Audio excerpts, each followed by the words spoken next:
Bonjour, hola, namaste, and hello graduates of KIHS.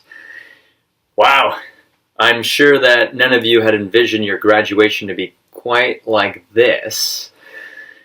We've heard the words unprecedented times over and over again, and for most of the world these are certainly unprecedented times.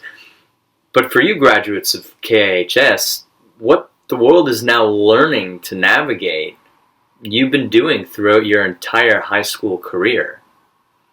You are the experts of online learning. You have accomplished what many people couldn't do on their own. Certainly, some of this credit can be given to your teachers, family, and community who have helped you navigate through this milestone. But it has been your personal strength, discipline, and commitment to education and to learning that has brought you here today. Now, I'm going to go out on a limb and guess that some of you may see little to no value in education at all. I'm referring more to the concept of organized or institutionalized education. But you folks, more than anyone else, understands that education and learning is not something that only occurs in a classroom either. Rather, it's something that occurs when you begin to see your own purpose in life. It's something that occurs when you have a desire to grow as an individual. Your education up to this point has helped give you some of the skills necessary for you to navigate throughout life. It's given you some of the skills to be able to go out and spread your wings, so to speak. However, there are things that formal education has difficulty teaching. Some of these things can only be learned through personal experience.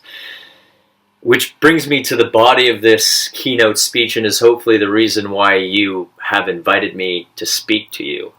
Fingers crossed. And so I'm going to share with you a bit of what I've learned on my personal adventure through life, and I hope that maybe you can take something from this too. Many of the photos and videos that you see are from the places that I've had the distinct privilege of seeing with my own eyes. Insert instrumental music here. I knew I was definitely not a normal kid growing up, but who really is? What is normal, anyway?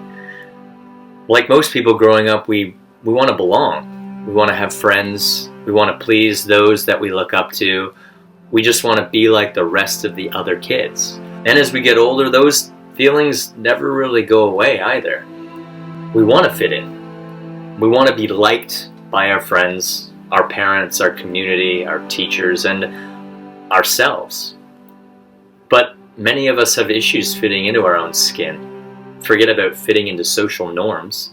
Since I was 9 years old, I had this insistent desire to sniff and snort and blink and jostle my head while trying to sit still during school, through family gatherings and social functions.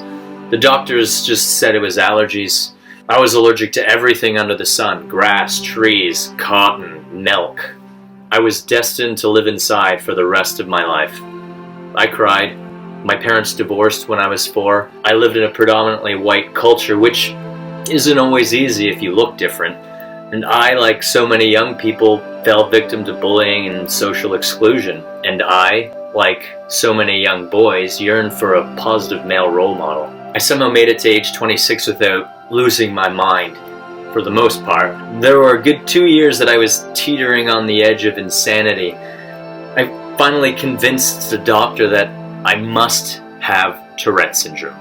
You know, that syndrome that everyone thinks is the one that causes you to curse obscenities uncontrollably.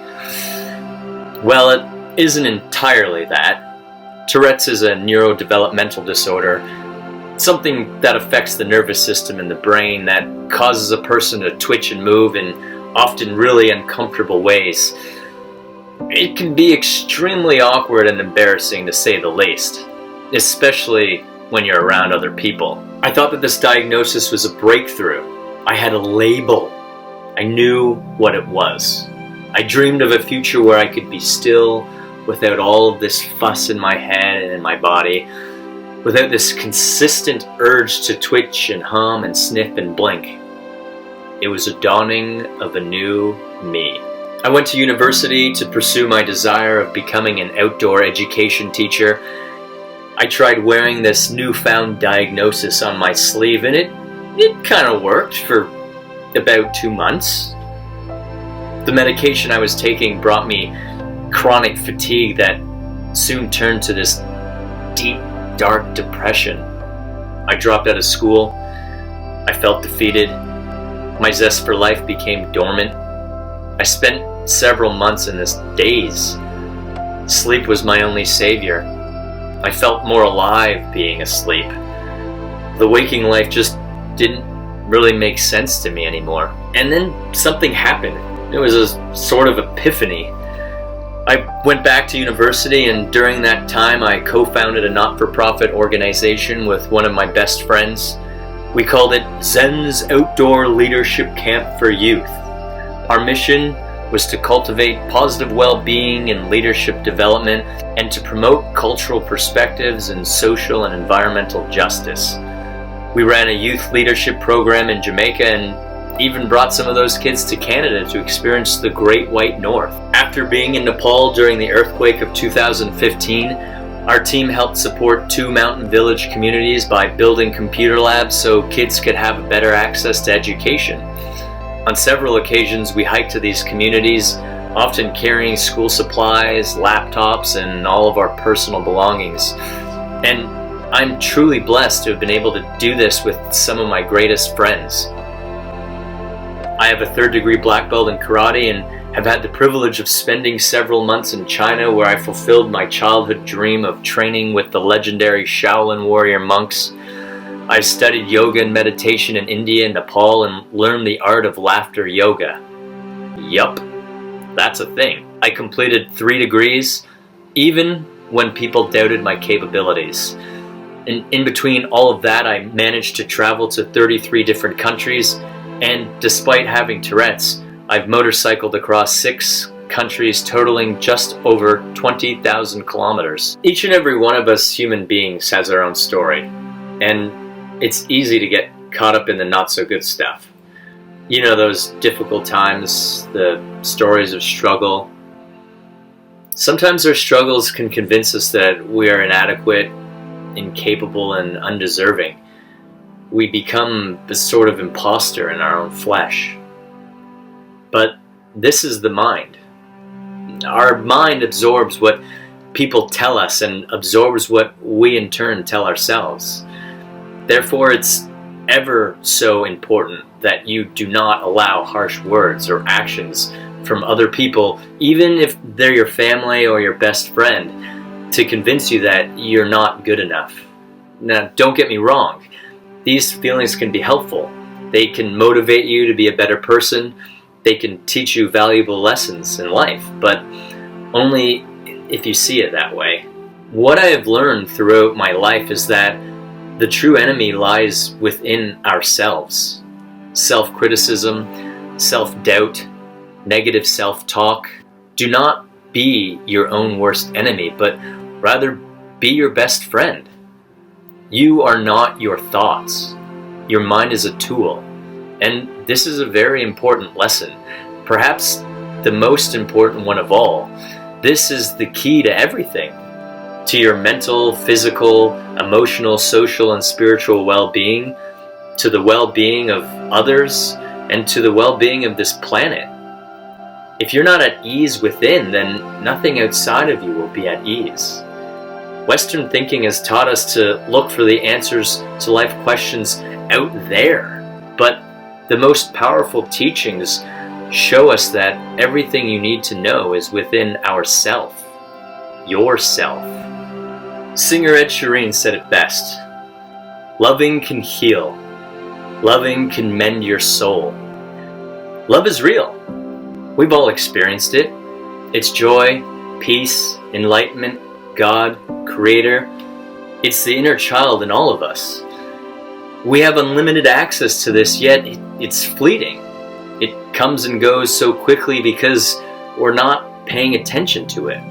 We forget. And so I encourage you, as you continue this adventure of life, to remember to stay connected with your inner child. Allow your soul to dance with glee, cry, laugh, play, move, sing. These are all powerful medicines that will support your own adventure. They'll help you through both the difficult and joyous times. They'll ground you and they'll bring you closer to yourself and to the Creator. And guess what? These things are absolutely free of charge. This is to live the good life. This is Minobamazuin. Some of you aspire to be educators, caretakers, social workers, and truck drivers. Amazing. Maybe some of you dream of buying a house or getting married or having children or becoming rich beyond measure, or all of these. If that's your dream, then go for it. If you dream of travel, do it. If you dream of being the best damn dishwasher at a local restaurant, don't let anyone tell you otherwise. But if these are not your dreams, if these are someone else's dreams of you, for you, then don't. Remember, this is your adventure. Okay, enough with the philosophy, I get it. I want to share with you some of the life hacks that I've learned on my own adventure, and I hope that they may help support your adventure too. Number 1, work on you. Why would you not want to invest time for you to be well? How can this not be a priority over everything else? When you're well, you can help other people be well. Your family, your friends, and your society. This is how you can positively change the world. 2, be above average. Just barely. The average person is, well, average. This is pretty simple. The easiest thing to do is just show up. Show up to class, show up to work, show up to the meeting. You'll be well on your way if you just show up. 3, get a hobby. Seriously. Start the journey of mastering something. Knitting, dancing, martial arts, carpentry, kite flying, something, anything. You need something to do for the sake of doing, for pure enjoyment. 4, be disciplined. Discipline will help you perfect your abilities, skills, and talents. It will also help you keep out of trouble. Start by making your bed every day. Discipline is a habit. 5, shut up and shut down. Disconnect from all of the distractions around you for 30 minutes a day. That means finding a quiet place away from people and your devices. Give yourself a rest and just be chill. Do your hobby, clean the dishes, cut your nails, go for a walk. 6, filter your life. If the news depresses you, stop watching it. If other people's posts on social media annoy or upset you, delete them or don't read their posts. If the people you spend the majority of your time with constantly bring you down, then get new friends. Sorry, someone once said that if you look at the people in your circle and don't get inspired, then you don't have a circle, you have a cage. 7, do something special for others. Maybe that looks like opening a door for a stranger, writing a letter to someone who helped you through a difficult time, or anonymously donating to a special cause. 8, be honest with yourself. This can be a hard one, but it sure can be liberating. To clarify, this doesn't necessarily mean you need to change anything about who you are. Accept and love yourself without judgment. And whatever it is, you don't need to share it with the world, but you need to share it with yourself. 9, connect with nature. Go for a hike, camp in the woods, be outside as much as you can. Thank the trees by giving them a hug, because remember, without trees, there would be no oxygen. And if there's no oxygen, there would be no life. Simple. 10, eat healthy. I know this can be a difficult one based on what is available and what is affordable, but think of it this way. We eat because we need the energy to survive and thrive. Junk food equals junk energy.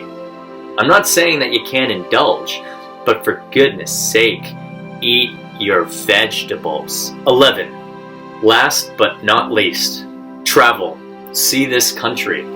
See the world. Okay, maybe not right exactly now. Experience life outside of this bubble. You will learn more than you will ever learn in school. You'll learn that the news tells lies. You'll learn that you have more in common with people on the other side of this planet than you think. You'll learn to cherish and respect every person, knowing that they also have a story of love lost, a story of success and failure, of trauma and hope, of retribution and forgiveness. You'll come to know that we all face the same difficulties in life, and that we all just want to belong, to feel loved, to be happy, to be safe. Remember, no matter what anyone says, you have the power to change the world. You have the power to make the world a better place. Thank you, congratulations, and good luck on your journey. Mino Bamatsuen.